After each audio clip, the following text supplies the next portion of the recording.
दृश्यम 1 का रिकैप दिखाया जाता है थोड़ा सा, जिसमें हम लोग को दिखाया जाता है कि विजय सालगांवकर कैसे समीर की बॉडी को पुलिस स्टेशन के नीचे गाड़ता है। अब स्टोरी चालू होती है उस घटना के 6 साल बाद की, और उस पुलिस स्टेशन में अब एक नया पुलिस इंस्पेक्टर आ चुका है और वो वापस से विजय सालगांवकर का केस चालू करना चाहता है। उसके बाद सीन चेंज होता है विजय सालगांवकर की फैमिली के ऊपर, जिसमें हम लोग को दिखाया जाता है कि विजय सालगांवकर की दोनों बेटियां और उसकी बीवी अभी भी बहुत डरी डरी सी रहती हैं, और जब भी वो लोग पुलिस को देख लेते हैं तो बहुत ज्यादा सहम जाते हैं, खासकर उसकी बड़ी बेटी, क्योंकि अभी भी उसके अंदर उस बात का डर है। अब स्टोरी आगे बिल्डअप करती है, जिसमें हम लोग को दिखाया जाता है कि विजय सालगांवकर अब बहुत अमीर हो गया है और उसने अपना एक थिएटर भी खरीद लिया है, और पहले वो केबल टीवी का काम करता था, और आगे हम लोग को दिखाया जाता है कि वो अमीर होता जा रहा है और उसने अपनी खुद की एक कार भी खरीद ली है। अब इस बात से गाँव के सारे लोग उससे जलने लगे हैं, क्योंकि वो दूसरों की खुशी देखे कभी हम लोग खुश हुए, वैसे गाँव वाले भी खुश नहीं थे, और इसकी वजह से विजय सालगांवकर को एक डिसएडवांटेज भी मिला, क्योंकि पहले सब गांव वाले उसका सपोर्ट कर रहे थे पर अब सब लोग उसका विरोध कर रहे हैं, और अब वो लोग बात करने लगे हैं कि विजय सालगांवकर ने ही समीर को मारा है। उसके बाद हम लोग को कई सीनों में ये दिखाया जाता है सरिता विजय सालगांवकर की बीवी से कई अंदर की बातें बाहर निकलवा लेती है और वो उसको अपनी बहन समझ के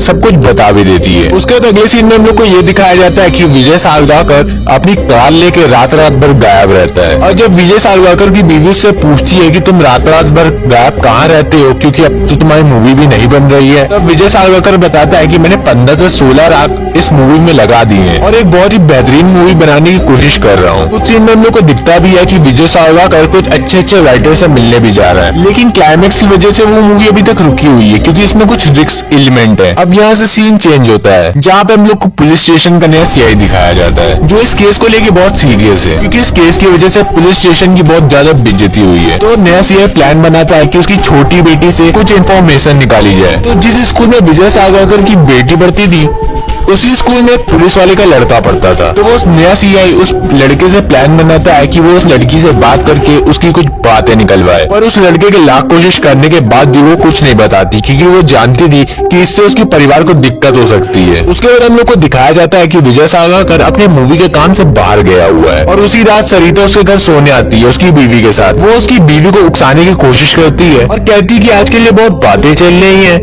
कि समीर को विजय सालगांवकर भैया ने मारा है।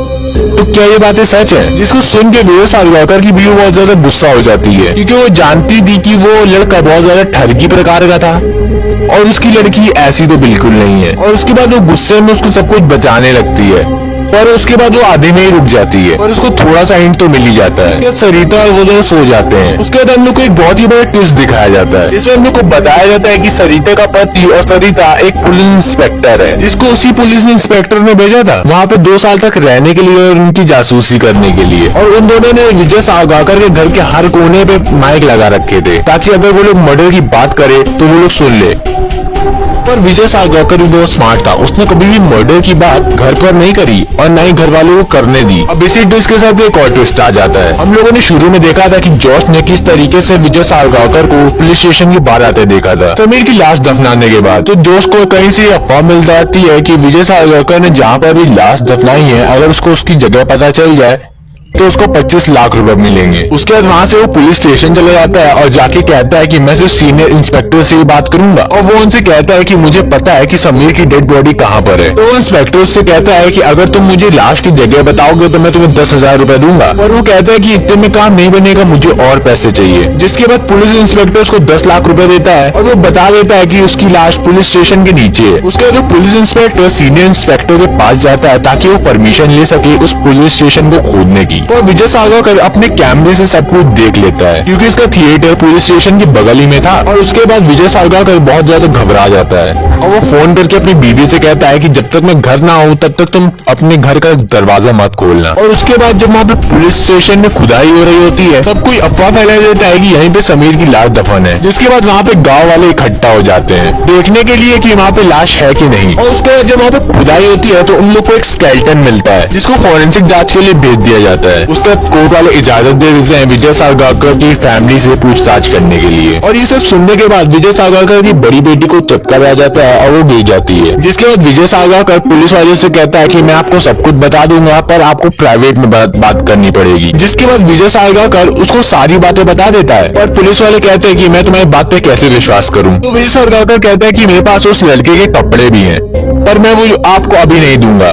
जब आप मुझे अरेस्ट कर लेंगे मैं उसके बाद आपको दूंगा। उसके बाद विजय सालगाकर का अरेस्ट कर लिया जाता है और उसके ऊपर कोर्ट में केस हो रहा होता है, पर उसकी फैमिली को छोड़ दिया गया होता है। और वो जो पुलिस वाला होता है वो बहुत ज्यादा होशियार होता है।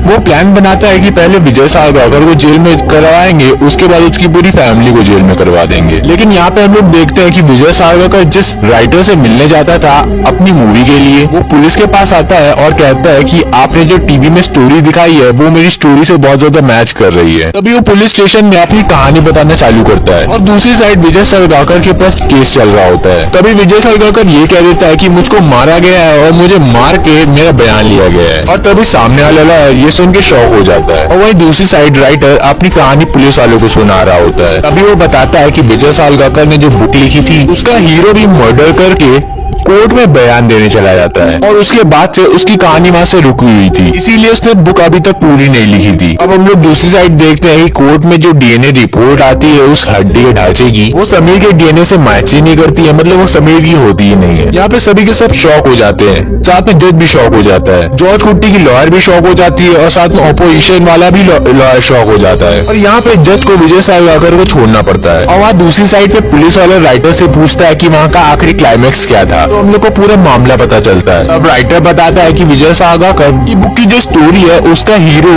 हमेशा न्यूज़पेपर में उन केसेस को ढूंढता था जिनकी सिर पे चोट लगने की वजह से मौत हुई थी। उसके बाद उसको एक डेड बॉडी मिल भी जाती है, जिसकी वो डेड बॉडी होती है उसकी घर वाले से दोस्ती बनाता है और उनको कुछ पैसे दे के वो डेड बॉडी ले लेता है। अब आगे हम लोग को ये दिखाया जाता है विजय सालगाकर डायरेक्टर से कुछ इन्फॉर्मेशन ले रहा है, क्योंकि आपको पता होगा कि पुलिस के पास जितनी इन्फॉर्मेशन नहीं होती इतनी डायरेक्टर के पास होती है। तो विजय सालगाकर डायरेक्टर से पूछता है कि अगर पुलिस वालों को हड्डी मिलती है तो पुलिस वाले उस हड्डी का क्या करते हैं, और वो डायरेक्टर से कहता है उसको मूवी बनानी है इसलिए वो ऐसा पूछ रहा है। तो राइटर बताता है कि हड्डियां सबसे पहले हॉस्पिटल जाती है, उसके बाद उनका डीएनए टेस्ट होता है, उसके बाद उस डीएनए रिपोर्ट को हम लोग कोर्ट में पेश करते हैं। तो विजय सालगाकर उस हॉस्पिटल का नाम पता कर लेता है जहाँ पे वो हड्डी गई होती है जांच के लिए। उसके बाद उस हॉस्पिटल के वॉचमैन से वो बहुत अच्छी दोस्ती बनाता है, उसके साथ दारू पीता है और उसके साथ खाना भी खाता है। और उसके बाद जिस दिन वो हड्डियां जांच के लिए आती हैं, उस दिन विजय सालगाकर उस वॉचमैन को दारू पिला के सुला देता है और जो हड्डियां उसने पहले निकलवाई थी उन्हीं हड्डियों से एक्सचेंज करवा देता है। इसीलिए डीएनए रिपोर्ट में वो हड्डियां मैच नहीं होती है और इसी तरीके विजय सालगाकर ने अपनी फैमिली को बचा लिया। और लास्ट में हम लोग देखते हैं कि विजय सालगाकर ने उसकी मम्मी को उसके बेटे की अस्थियां वापस पहुंचा दी है। एक